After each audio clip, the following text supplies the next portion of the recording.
Assalamualaikum warahmatullahi wabarakatuh. Tujuan pengenalan dan penempatan yang disusun oleh kelompok 2, Benzira Nur Ayu Hamzah, Cherry Christian Tridesia, Muhammad Efat Nasar, Nining Julianti Aryani.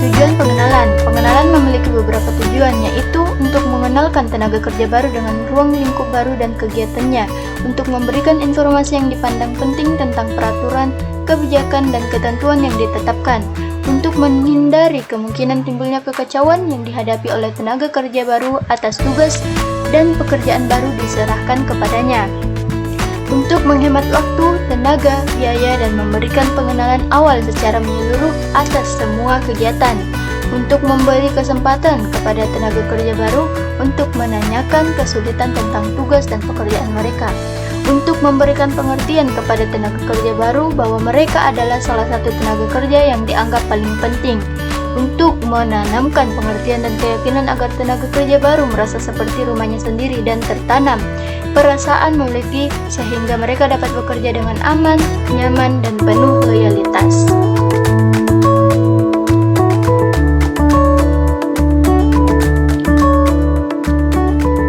Tujuan orientasi menurut para ahli.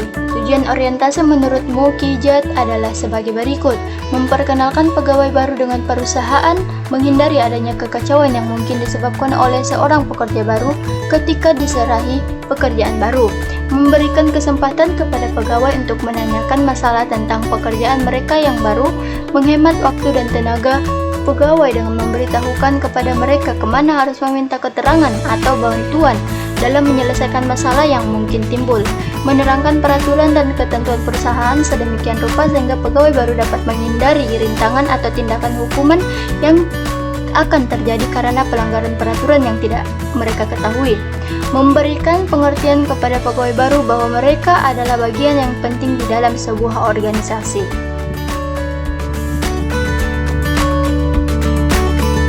Sedangkan menurut Deden, orientasi yang efektif mencapai beberapa tujuan utama, yaitu membentuk kesan yang menguntungkan pada karyawan dari organisasi dan pekerjaan, menyampaikan informasi mengenai organisasi dan pekerjaan, meningkatkan penerimaan antar pribadi oleh rekan-rekan kerja, mempercepat sosialisasi dan integritas karyawan baru ke dalam organisasi, memastikan bahwa kinerja dan produktivitas karyawan dimulai lebih cepat, usaha-usaha orientasi mengenai organisasi dan pekerjaan.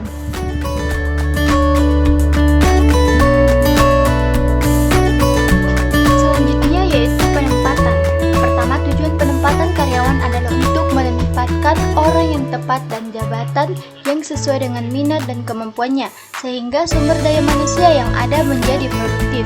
Kedua, agar karyawan bersangkutan lebih berdaya guna dalam melaksanakan pekerjaan yang dibebankan, serta untuk meningkatkan kemampuan dan keterampilan sebagai dasar kelancaran tugas, untuk menempatkan karyawan sebagai unsur pelaksanaan pekerjaan pada posisi yang sesuai dengan kriteria kemampuan, kecakapan, dan keahliannya. Tujuan penempatan menurut para ahli.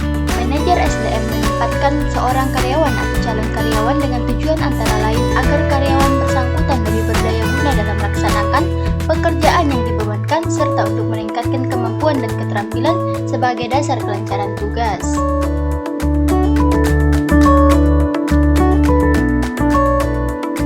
Menurut B. Siswanto Sastro Hadiwario yang dikutip oleh Siswanto, maksud diadakan penempatan karyawan adalah untuk menempatkan sebagian unsur pelaksanaan pekerjaan pada posisi yang sesuai dengan kriteria sebagai berikut: kemampuan, kecakapan, dan keahlian. Baik, sampai sini pertemuan kita. Terima kasih atas perhatiannya. Mohon maaf apabila salah kata. Assalamualaikum warahmatullahi wabarakatuh.